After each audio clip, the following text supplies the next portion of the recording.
Hi everyone, it's week 8 of Practicing Stoicism. This week we're talking about remarks 30 and 31. And they're related to each other. They are both about the topic of how we act appropriately. In the first case, how we act in relation to other people. In the second case, how we act in relation to the gods. So you could say one's focusing on ethics, the other's focusing on religion, or that part of ethics, if we're talking about the virtues, that involves piety. Okay, let's start with section 30. What he says is that appropriate actions are largely set by our social relationships. What does that mean?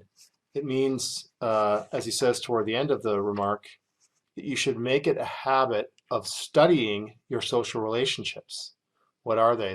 They can be ones that are natural, like that you have with a parent or with a brother or a sister. They can also, in some cases, be acquired, ones that you form through conventional relationships. Maybe somebody is a neighbor, or somebody is a coworker, or a fellow citizen. Any of these, he says, if you make a habit of studying those social relationships, you will discover the appropriate thing to do. This is a good reminder, a good tip. Almost like if you're in a situation and you're not sure what the right thing to do is, one of the things you can get in the habit of is reminding yourself, well, what are the various roles that I am trying to successfully play in this situation? And in some cases, that role can include just being a human being.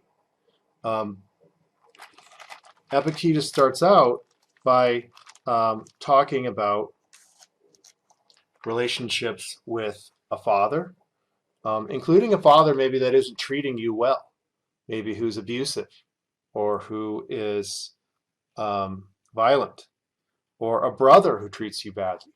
And in both cases, he says, what you're supposed to do, what your role is not going to be determined by what they do. Right? They may behave poorly. That doesn't determine your response. Your response is going to be, well, what would a son ideally do? What's the appropriate thing for a son to do if their father is losing it? Or what's the appropriate thing for a brother to do even if his brother isn't treating him well? That's going to be the key, according to Epictetus. And as you're sort of seeking for those correct things to do, he says, you should keep in mind that the goal is always to keep your will in harmony with nature. If you do that, he says, no one will harm you, right? Even in these cases of, like, say, your brother treating you badly, or your father doing something physically abusive to you, you won't, strictly speaking, be harmed as the Stoics see things, right? That doesn't mean that no damage is done. It doesn't mean that your father or brother hasn't done something wrong, but you won't be harmed, he says, unless you yourself agree to classify that as wrong, right? So that's something we've seen before in Epictetus's case, in the Stoics' case. And the main takeaway from this remark is just the idea of using our different social roles as a source of information for guiding us in what the appropriate action is. Now, when he turns to section 31, to remark 31, the focus shifts to the gods and to talking about reverence or devotion. What is it to revere the gods? He says the essence of reverence concerning the gods is a couple of things. First, he says it's to hold the correct beliefs or opinions concerning their existence and their nature being that they are fine and just in the way that they administer the universe. So those are like the sort of basic beliefs that the reverent Stoic is going to hold.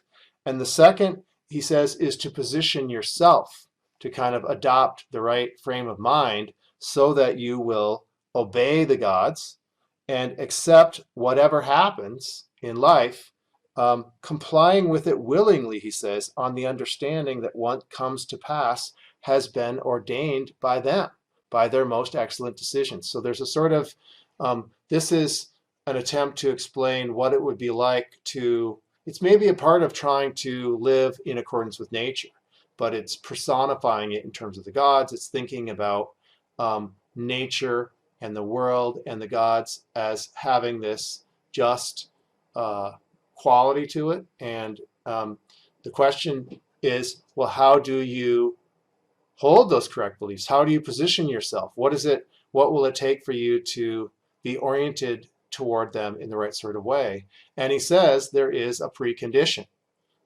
What you have to do, he says, such reverence is not possible unless you do something. And what is it? What is that thing you have to do? He says, you have to remove goodness and badness from the things that are not up to us.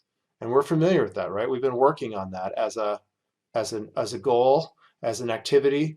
And he says you have to ascribe goodness and badness only to things that are up to us, all right? So this is a part of this revisionary project as far as thinking about what's good and bad. For the Stoics, the only things that are good and bad are going to fall within the sphere of what's up to us.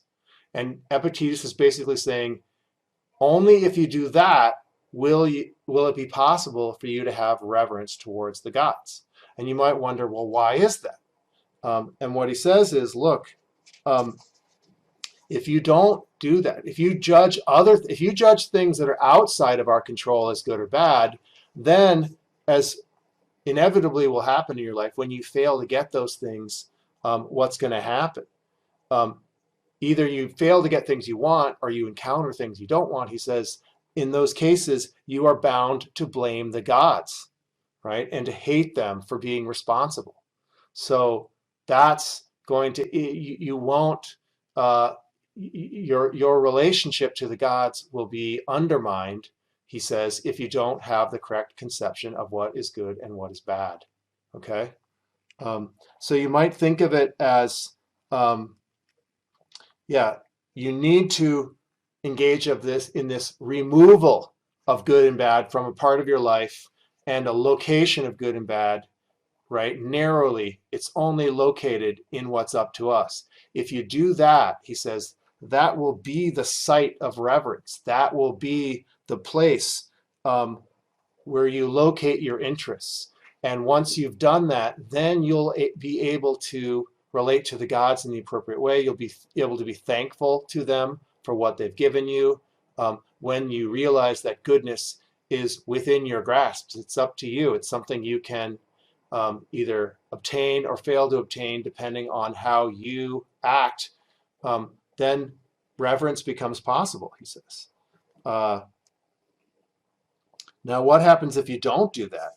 Look, he says, it's in every creature's nature to shun the things that look harmful or cause harm, and to admire and pursue things that are beneficial or bring benefit, right? So if you haven't undergone this revision of values, then what happens?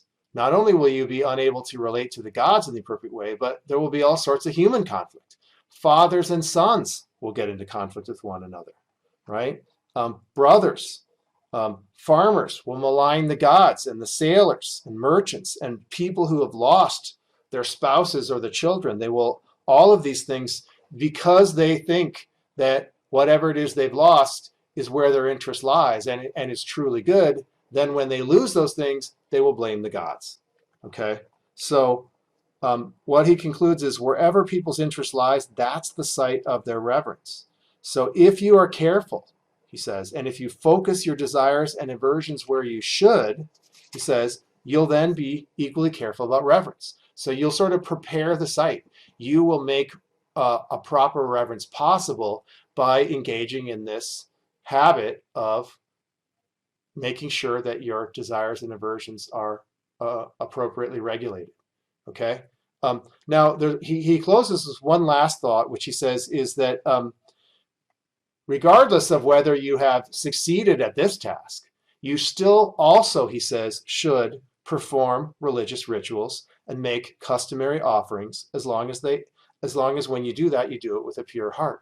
So he doesn't basically let you out. He doesn't sort of say, well, look, until you are able to relate to the gods appropriately, you can just skip the rituals and the normal sacrifices. No, he says you should continue to take part in those. So like whatever the traditional religious practices are for your upbringing, your community, your society, you should still do that. But you should also sort of appreciate that fundamentally, whether or not you have the correct reverence for the gods is going to depend on this ethical project that you've undertaken, this sort of project where we're trying to restrict the good and the bad to what's up to us and exclude it from what's not up to us. Okay, that's it for this week. See you guys next week.